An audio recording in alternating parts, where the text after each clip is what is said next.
Ya, industri fintech berkembang semakin pesat di tahun 2020 ini kala pandemi menerpa dan juga menggerus berbagai lini industri. Penyaluran pembiayaan finansial oleh fintech naik 113% dan telah mencapai 128,7 triliun rupiah.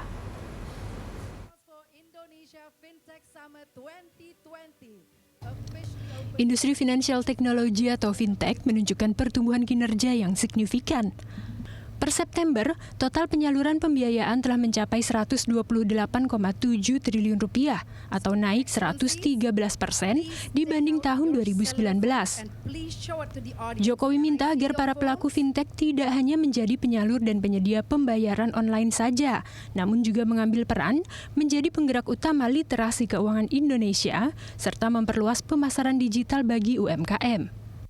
Pada kesempatan yang baik ini, saya ingin menyampaikan apresiasi kepada para inovator dan para penggerak industri fintech di seluruh Indonesia. Fintech telah memberikan kontribusi positif bagi perekonomian nasional dan memperbesar akses masyarakat kepada pembiayaan. Saya tahu bahwa layanan fintech telah berkembang sangat pesat. Kontribusi fintech pada penyaluran pinjaman nasional di tahun 2020 mencapai 128,7 triliun, meningkat 113% year on year. Sampai September 2020, terdapat 89 penyelenggara fintech yang berkontribusi 9,87 triliun pada transaksi layanan jasa keuangan Indonesia. 15,5 triliun rupiah disalurkan penyelenggara fintech equity crowdfunding berizin. Hal ini merupakan perkembangan yang luar biasa.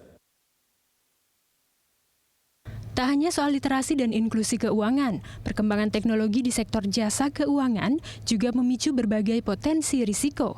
Beberapa di antaranya termasuk cybercrime hingga penyalahgunaan data pribadi.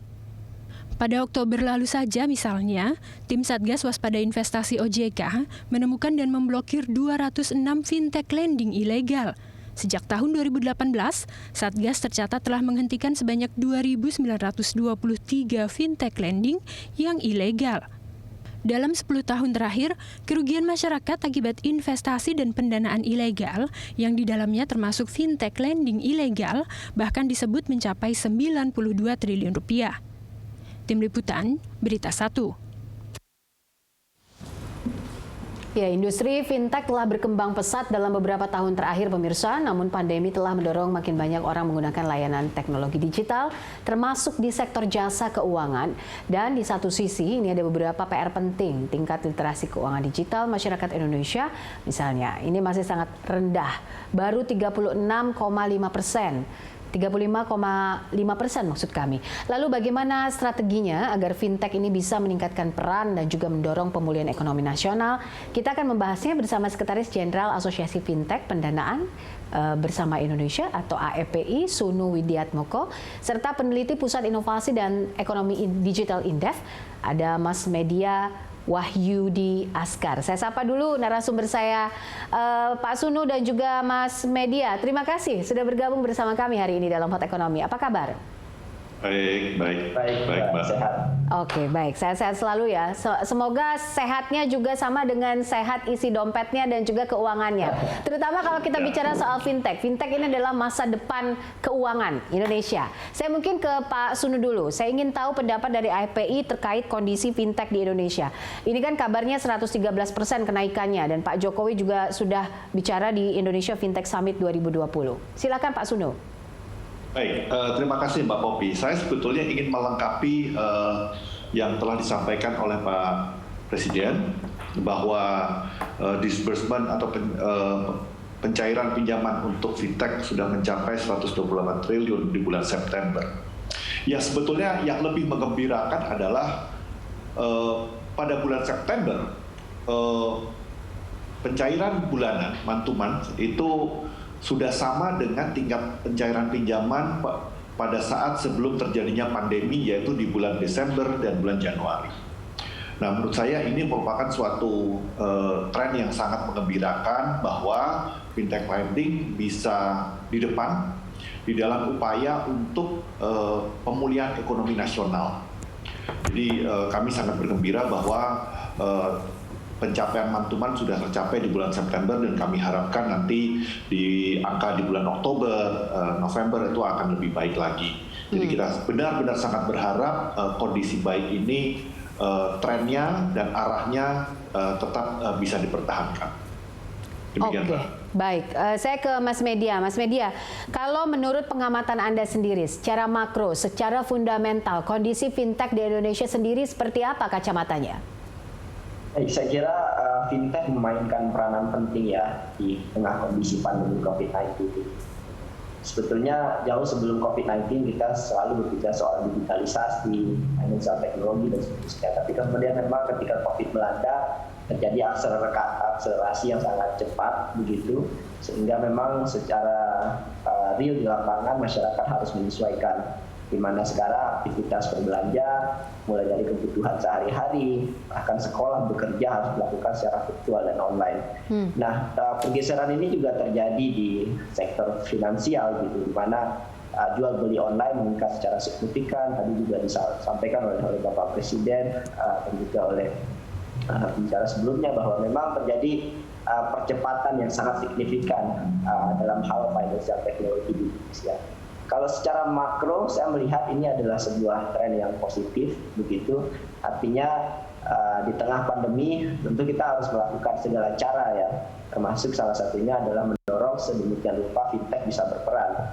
Dalam hal ini, fintech punya kekuatan yang tidak dimiliki oleh sektor lain. Fintech bisa menjangkau siapapun yang sebelum ini tidak bisa dijangkau. Fintech bisa menjangkau orang-orang yang selama ini tidak memiliki akses terhadap perbankan, selama ini mungkin jauh dari kota, selama ini mungkin tidak bisa mendapatkan akses insentif finansial dari pemerintah. Nah, fintech sebetulnya bisa menjadi solusi untuk menjangkau masyarakat rentan tersebut, terutama di tengah pandemi COVID-19 ini. Gitu. Oke, baik. Nah, kalau kita bicara soal fintech, ini kan juga ada resiko-resikonya begitu ya. Nah, kalau non-performing finance-nya sendiri seperti apa? Mengingat banyaknya kemungkinan-kemungkinan orang tidak bisa membayar, kondisi pandemi yang benar-benar kita tidak tahu sampai kapan, dan uncertainty global yang kita tidak tahu juga sampai kapan. Mungkin Mas Media dulu. Baik, terima kasih Mbak. Jadi memang beberapa waktu yang lalu saya melakukan riset begitu tentang bagaimana masyarakat menyikapi COVID-19 ini secara finansial. Dan riset yang saya temukan adalah memang 49% atau sebagian besar masyarakat itu memilih untuk menabung. Tapi yang menarik adalah bagaimana solusi berikutnya selain menabung. Ternyata saya menemukan bahwa masyarakat itu masih sebagian besar, 19% itu meminjam uang ke kerabat. Dan hanya sekitar 6% meminjam uang ke perbankan dan koperasi, dan hanya sekitar 1% meminjam uang ke lembaga pinjaman online.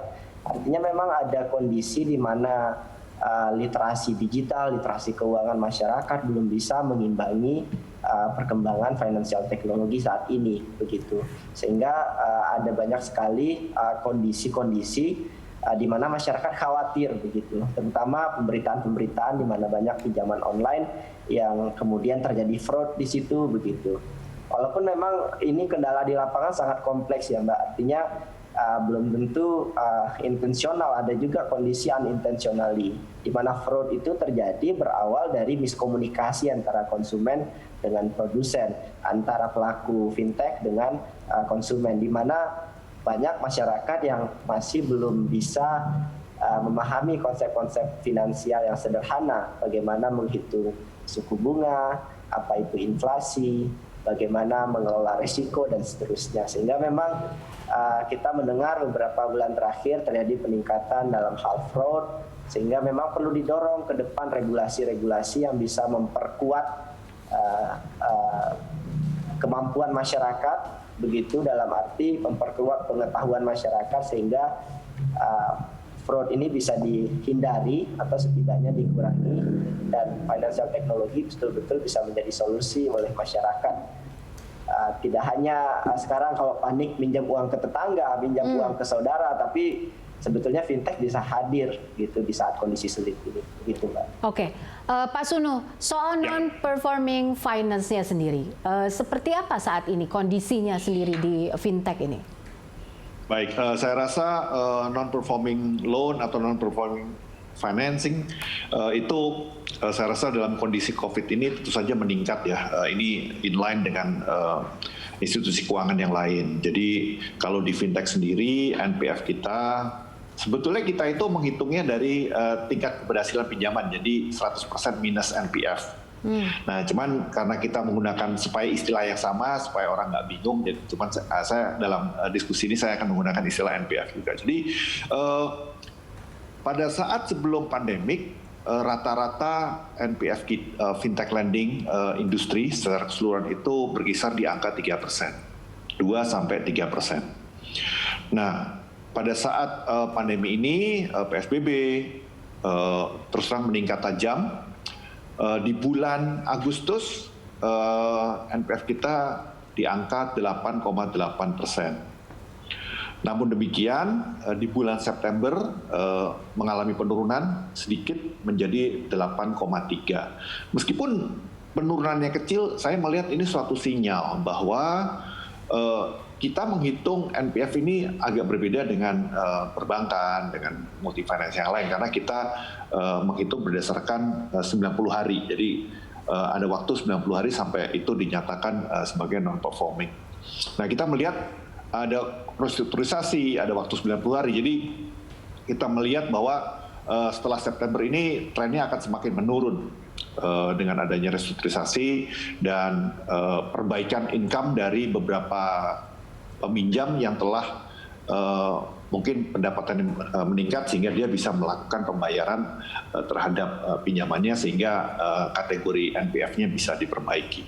Nah, jadi kalau kita melihatnya bahwa tren NPF ini akan semakin menurun ke depannya, hopefully ini juga merupakan refleksi dari beberapa hal. Karena dengan semakin meningkatnya pinjaman, tetapi dengan NPF yang menurun, ini sebetulnya membuktikan bahwa risk tolerance kita berubah pada saat sebelum pandemi dan setelah. Pada saat sebelum mungkin kita agak longgar, dan industri setelah mengalami pandemi ini kan tentu saja waktu terjadi pandemi mengerem pemberian pinjaman oleh lender, melakukan pengereman pemberian pinjaman. Kemudian pada saat pinjaman mulai diberikan lagi sehingga sampai ke level yang cukup tinggi saat ini, itu tentu saja dengan pertimbangan resiko yang terkalkulasi. Artinya untuk menghindari jangan sampai terjadi potensial NPF. Nah, ini sebetulnya menunjukkan bahwa prudence sudah meningkat, kemudian juga scoring juga semakin ketat. Jadi kita sangat berharap bahwa meningkatnya pencairan pinjaman oleh peer-to-peer lending ini diharapkan juga akan sejalan dengan semakin menurunnya tingkat NPF. Ini kita melihatnya seperti itu. Kemudian berikutnya juga tadi sudah disampaikan oleh pengamat bahwa salah satu faktor yang menjadikan fintech lending ini cukup cepat di dalam recovery adalah ekosistem digital, di mana di dalam kondisi PSBB banyak orang yang tetap berkegiatan ekonomi, namun tidak melakukan kegiatan fisik, sehingga semua kegiatan dilakukan secara online. Saya rasa ini yang cukup mendorong revival dari fintech lending. Dan karena kalau pinjaman dilakukan dengan pendekatan ekosistem digital, tentu saja rekam jejaknya semakin jelas, kalkulasi resikonya juga semakin lebih transparan, dan ini yang menurut saya juga menjadikan kontribusi terhadap tingkat resiko yang menjadi lebih rendah. Jadi tidak ada yang instan, semuanya merupakan suatu kelanjutan dari proses yang sudah dimulai dari awal. Oke, Demikian, baik. Pak. Nanti kita akan bahas lagi bagaimana ini terintegrasi, apa saja yang bisa dilakukan untuk terus menjaga ekosistem digital dan juga sektor-sektor yang terdisrupsi gara-gara pandemi ini, begitu ya, dan bagaimana menaikkan fintech di Indonesia. Sesaat lagi kami jeda sebentar, pemirsa tetaplah di sini.